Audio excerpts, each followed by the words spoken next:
President Trump reportedly preparing to sign an order to dismantle the Department of Education, while the White House says it's not happening today. It could happen this week.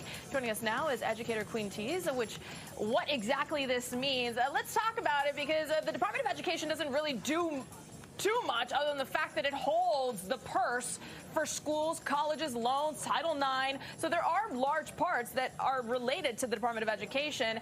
What happens now?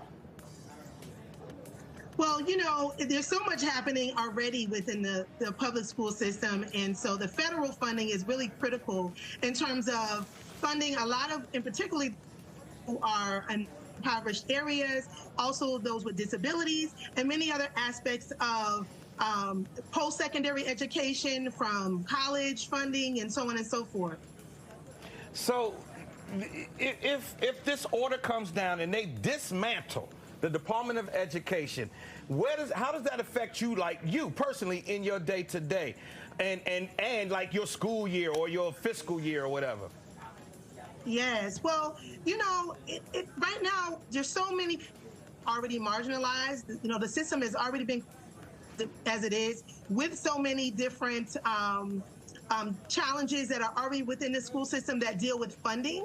The local areas and as well as the individual states are already saying they don't have enough funding to produce greater outcomes. So now without this federal funding, it will really shift on many different levels in a negative direction. And I kind of also, if I can add to that as well, I want to say that, this is to me just another example of taking from the poor and giving to the rich, because there's a lot of situations where, many of our communities are on the lower side of the totem pole. Got you.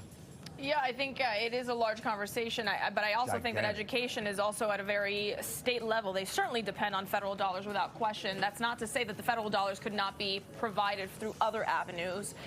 Yes. Other than the Department of Education. But with teachers but school systems are under so much stress already. Why shift the gears now instead of, taking what we have and fixing that? There's a lot of questions about scores, education levels, this post-pandemic world also. So, Queen, thank you so much. We'll see exactly what happens here and how the dismantling, if it happens, how exactly it affects the state level.